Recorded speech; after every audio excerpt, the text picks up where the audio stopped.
नमस्कार दोस्तों, मैं सलाउद्दीन नबील रोशन राहे के इस नए अंक में आपका स्वागत करता हूं। दोस्तों, आज मैं हाजिर हूं एक छोटी सी बात को लेकर जिसका बहुत बड़ा असर है, जो शुरुआत है, जो बीज है बोलने के स्किल का। दोस्तों, मैं अपनी बात शुरू करूं उससे पहले मैं आपसे अनुरोध करता हूं कि अगर आपने अभी तक हमारा चैनल सब्सक्राइब नहीं किया है तो कृपया सब्सक्राइब करें, लाइक करें, शेयर करें ताकि हम हर उस फैमिली तक पहुंच सकें जिसको हमारी ज़रूरत हो सकती है। दोस्तों, बोलना हमारे दिमाग का सबसे बेहतरीन स्किल है, कौशल है, यानी कि सबसे बारीक काम है। लोग बोलना सीख लेते हैं लेकिन जिंदगी भर ये नहीं सीख पाते हैं कि कब, कहाँ, क्या और कैसे बोलना है। ये बहुत ही इम्पॉर्टेंट है, बहुत ही ख़ास स्किल है जो कि बच्चों को आना चाहिए और जिसके लिए पेरेंट्स परेशान होते हैं। दुर्भाग्य से सही रास्ता नहीं मिलता है, या मिलता है, बताया जाता है तो पेरेंट्स विश्वास नहीं करते हैं, यकीन नहीं करते हैं कि वो रास्ता सही होगा। आज मैं आपको बहुत छोटी सी चीज़ बताना चाह रहा हूँ कि अगर आप चाहते हैं आपका बच्चा बोले तो सबसे पहले उसको सुनना सिखाइए। अगर बच्चा सुनना सीख जाएगा तो वो आवाज़ों को, यानी कि साउंड्स को पहचान पाएगा, उनमें अंतर कर पाएगा। सा और शा, बी और डी में अंतर कर पाएगा, फर्क कर पाएगा। और जब वो ये फर्क कर पाएगा तो उसका कॉन्सेप्ट इन ब्रेन प्रॉपर होगा, यानी कि दिमाग में जो उसकी आवाज़ों की पहचान होगी वो प्रॉपर होगी। जब अक्षरों की पहचान प्रॉपर होगी तो शब्दों की पहचान बनेगी।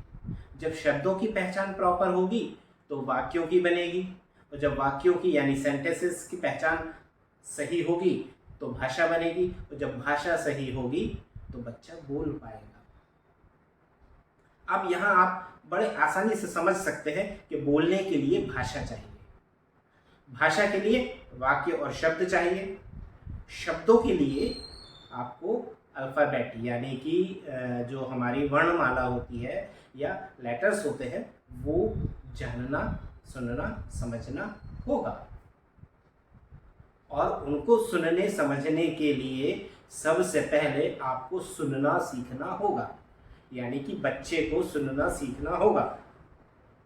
जो बच्चा जितना अच्छे से सुनेगा उसकी भाषा उतनी अच्छी होगी, जितनी अच्छी भाषा होगी वो उतना अच्छा बोलेगा।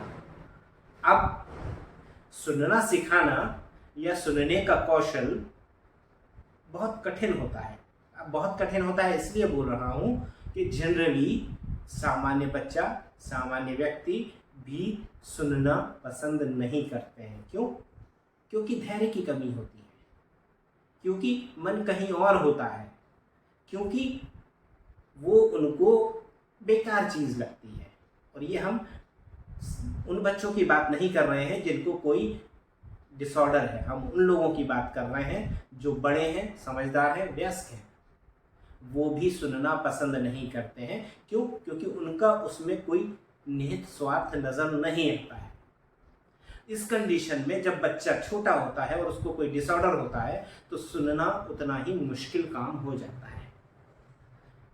इसलिए अगर हमने बच्चे को सुनना सिखा दिया तो वो भाषा विकास में पहला कदम होगा, लैंग्वेज डेवलपमेंट में पहला स्टेप होगा। और जब लैंग्वेज डेवलपमेंट शुरू होगा तो समझ बढ़ेगी, भाषा की समझ बढ़ेगी, और जब भाषा की समझ होगी, लैंग्वेज की अंडरस्टैंडिंग होगी तो बोलने का कौशल आएगा। सुनना सिखाना चाहते हैं तो उसमें सबसे बड़ी जो समस्या होती है वो बच्चों की होती है ध्यान न देना, ध्यान देने का कौशल विकसित करना। अब ध्यान देने का कौशल विकसित करने के लिए सबसे ज़्यादा ज़रूरी होता है एक जगह बैठना, नज़रें मिलाना। अगर ये दो काम बच्चे को आ गए तो ध्यान देना आसान हो जाएगा। तो आप किसी भी प्रकार, कैसे भी करके बच्चों से आंखों में आंखें डालकर बात करिए और वो समझे या ना समझे ये अलग मैटर है, लेकिन हमें आंखों में आंखें डालकर बात करनी है। हम एक अक्षर भी बोलेंगे तो उसकी आंखों में आंखें डालकर बोलेंगे। अब हम बैठकर बोले या खड़े होकर बोले ये अलग बात है। हम खड़े होकर भी बोलेंगे तो कोई इशू नहीं है, बैठकर बोलेंगे तो भी कोई इशू नहीं है। लेकिन अगर हम कोई एक्टिविटी कर रहे हैं तो उस एक्टिविटी के लिए जो पोजीशन होनी चाहिए वो होनी ही चाहिए, हमें उसको फॉलो करना पड़ेगा।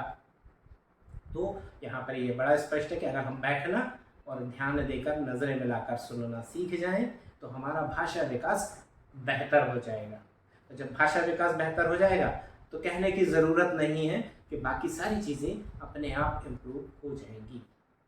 तो अगर आप चाहते हैं कि आपका बच्चा बोले तो उसे सुनना सिखाइए। अगर आप ये कर लेते हैं तो ये मान के चलिए कि आपने 50% काम कर लिया। उसके बाद बात आती है समझ की, कि जो बोला जा रहा है, जो सुना जा रहा है, क्या वो समझ में आ रहा है। तो यहाँ पर बच्चों की बौद्धिक क्षमता यानी इंटेलेक्चुअल एबिलिटीज़ अलग अलग होती हैं।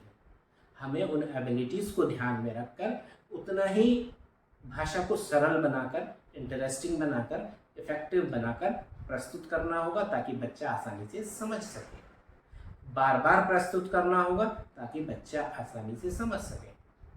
और ये टेस्ट करना होगा कि बच्चा समझ गया कि नहीं समझा। और जब हम ये टेस्ट कर लें कि हाँ बच्चा समझ गया है तो हम उसके 1-2 टेस्ट लेकर अगले मंजिल की तरफ चलें, यानी कि अब उसके उपयोग की तरफ चलें।